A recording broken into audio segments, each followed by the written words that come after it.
Assalamualaikum warahmatullahi wabarakatuh. Dalam video yang seterusnya tuan-tuan dan puan-puan, hari ini saya just nak berkongsi dengan tuan-tuan dan puan-puan proses untuk kita bina branding.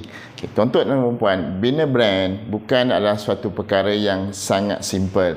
Tapi apa yang saya nak berkongsi dengan tuan-tuan dan puan-puan adalah beberapa perkara daripada pengalaman saya melalui industri wangian dalam tempoh masa 12 tahun ini tuan-tuan dan puan-puan. Okay, daripada sejak tahun 2010 sehingga sekarang 2021. Tuan-tuan dan puan-puan, apa yang saya boleh katakan tuan-tuan dan puan-puan, sebelum nak buat sesuatu brand, sebelum tuan-tuan dan puan-puan nak buat keputusan untuk melakukan sebarang bisnes yang nak dijalankan, ada dua perkara tuan-tuan dan puan-puan yang tuan-tuan dan puan-puan harus sangat-sangat teliti tuan-tuan dan puan-puan. Yang pertama, iaitu tuan-tuan dan puan-puan, the most important thing adalah kita harus mempunyai guru.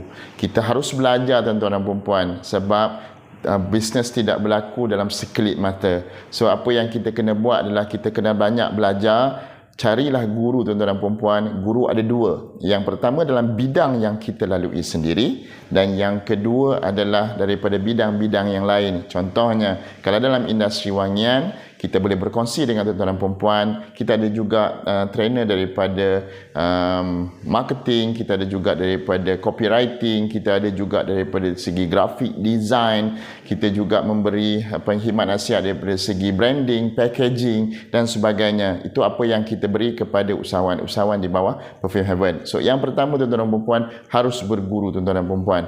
Tuan-tuan dan puan-puan, bagi usahawan, please, dalam Malaysia ada 4 saja jenis produk. Ini 4 saja jenis produk, iaitu makan, guna, sapu dan pakai. Semua produk di Malaysia boleh dikategorikan dalam 4 kategori. Right?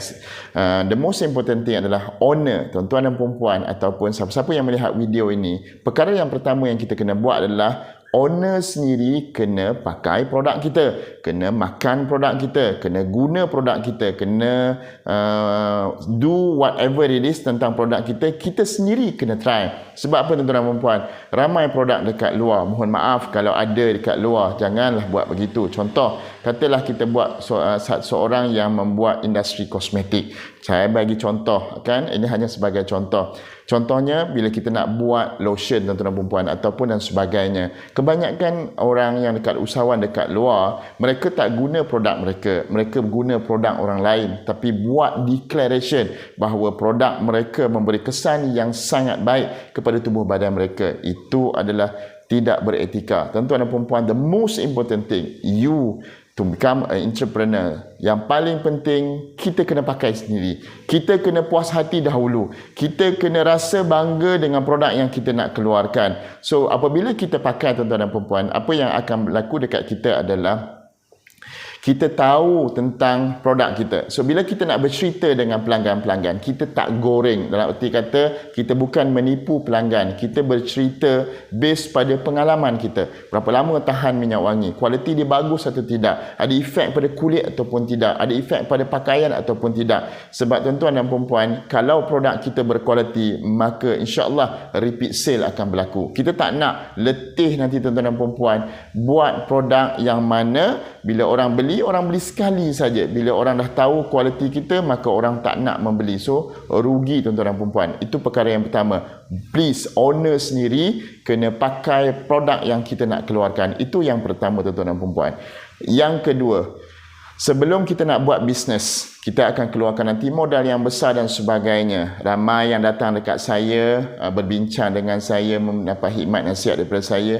Mereka ditipu dengan pengeluar dekat luar. Kita tak nak begitu tuan-tuan dan puan-puan. Kita nak cari rezeki yang halal. The most important thing, ingat nasihat saya tuan-tuan dan puan-puan. Perkara yang kita kena buat adalah kita beli sampel terlebih dahulu. Jangan shock sendiri. Kita tengok orang buat, kita nak buat. Tetapi orang buat dengan ilmu. Kita buat dengan hanya rasa nafsu kita untuk cepat kaya. Tuan-tuan dan puan-puan, no such thing as a business yang akan grow sebagai suatu bisnes yang cepat kaya, tuan-tuan dan puan-puan. Kalau orang datang memberi kita satu janji yang baik, mostly adalah scammer. Kita tak nak kes-kes begitu, tuan-tuan dan puan-puan. Apa yang kita nak, tuan-tuan dan puan-puan, beli sampel. Tuan-tuan, guna sampel tersebut untuk pergi test kawan-kawan kita. Lebih baik tuan-tuan dan puan-puan, kita orang marah kita nak beli produk kita belum ada, daripada produk dah siap tetapi susah ataupun orang tak nak beli. Sebab apa tuan-tuan dan puan-puan? Nak mencari duit bukannya mudah, tapi mudah untuk orang menipu kita dalam perniagaan. So tuan-tuan dan puan-puan, moga-moga video ini dapat memberi sedikit manfaat pada tuan-tuan dan puan-puan untuk lebih berfikir sebelum kita melakukan sesuatu, kita pastikan bahawa kita ada ilmu. Carilah guru yang dalam bidang tuan-tuan dan puan-puan.